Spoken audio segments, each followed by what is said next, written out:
Assalamualaikum warahmatullahi wabarakatuh. Pada materi kali ini, saya akan membahas materi teks berita. Sebelumnya, perkenalkan nama saya Zakira Asyumna Maulidia dan Siti Nurhidayah dari kelas 11-2. Yuk belajar teks berita. Teks berita merupakan teks yang berisi informasi atau kejadian penting yang telah atau sedang terjadi dan biasa jika melalui media. Informasi bisa disalurkan dari media cetak, koran, majalah, dan lain sebagainya. Ada pula dari media elektronik seperti radio, televisi, dan film. Informasi yang disampaikan dalam berita adalah peristiwa yang aktual, penting, dan menarik untuk diketahui oleh banyak masyarakat. Ciri-ciri teks berita. Yang pertama, berita bersifat faktual atau harus sesuai fakta yang ada dan bukan opini atau pendapat penulis, serta tidak ada rekayasa. Yang kedua, berisi informasi aktual, terbaru, atau terkini yang dianggap bermanfaat bagi khalayak umum. Yang ketiga, kronologis atau runtutan peristiwa disajikan secara urut serta memiliki keterangan waktu dan tempat berlangsungnya terjadi. Syarat-syarat berita: faktual, sesuai fakta; aktual, berita terkini; akurat, opini dari narasumber; lengkap, agar informasi jelas; berimbang, berita asli tidak memihak orang; menarik perhatian, berita menarik pembaca; kedekatan, menimbulkan ketertarikan; sistematis, berita harus disusun secara urut dan informasi penting diletakkan di awal; dampak, memberikan pengaruh mendidik dalam memberikan informasi. Unsur-unsur berita: peristiwa apa yang terjadi, siapa pelaku dalam peristiwa itu, kapan peristiwa itu terjadi, di mana peristiwa itu terjadi, mengapa peristiwa itu dapat terjadi, bagaimana peristiwa itu terjadi. Struktur berita. Yang A, judul. Judul dibuat menarik agar calon pembaca tergoda untuk membaca cerita, dan judul merupakan kata kunci yang mewakili keseluruhan isi berita yang akan disampaikan. Yang B, teras berita. Teras berita merupakan pembuka tentang hal yang akan diberitakan. Yang C, tubuh berita. Badan berita berisi peristiwa-peristiwa secara rinci mengenai keseluruhan berita. Yang D, ekor berita. Berisi informasi yang kurang penting dan bersifat sebagai informasi tambahan. Pola penyajian berita. Yang pertama, struktur berita.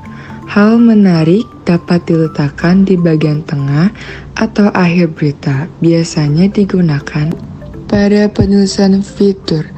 Yang kedua, piramida bertumpuk. Digunakan untuk membangkitkan rasa ingin tahu pembaca. Hal ini dilakukan agar pembaca mengikuti berita dari awal hingga akhir. Yang ketiga, piramida terbalik. Informasi yang paling penting diletakkan di bagian atas atau paragraf utama. Oleh karena itu, pola penyajian berita disebut piramida terbalik yang berisi teras berita, badan cerita, dan diakhiri kaki berita.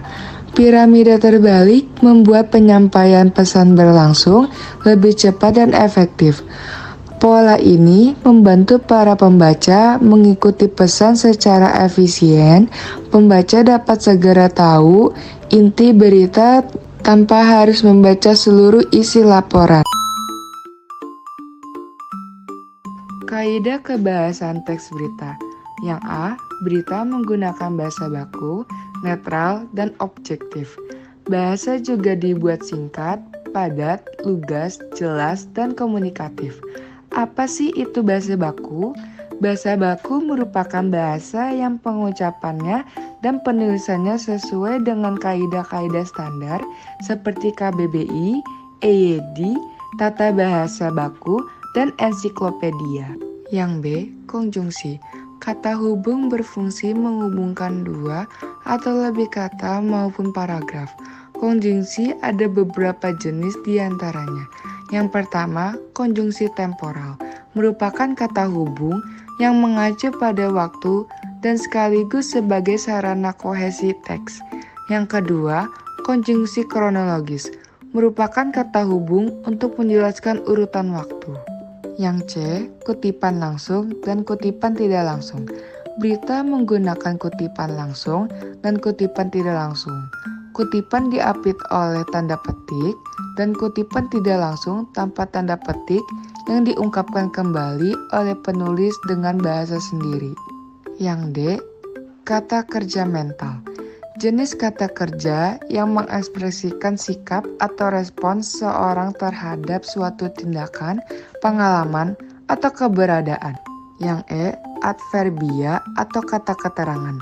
Dalam teks berita, biasanya menunjukkan keterangan tempat, waktu, suasana, dan cara. Fungsi keterangan waktu dan tempat sebagai konsekuensi dari perlunya suatu berita yang mencakup unsur kapan dan di mana. Yang F, verba transitif dan verba pewarta. Teks berita menggunakan verba transitif, yaitu kata yang bentuknya dapat diubah antara pasif dan aktif.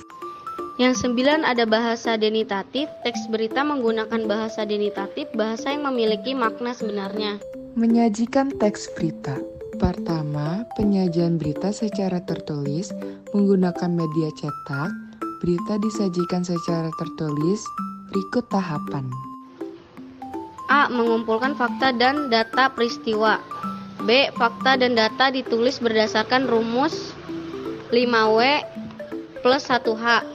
C. Ada komposisi naskah berita terdiri atas 1. Judul, 2. Baris, terus tanggal, nama kelompok, berlangsungnya peristiwa, tempatnya berita dibuat, dan nama media yang memuatnya.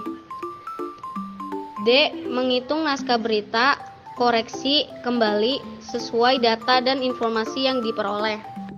Kedua, penyajian berita secara lisan. A. Memahami isi teks yang akan dibacakan. B. Memahami satuan struktur bahasa. C.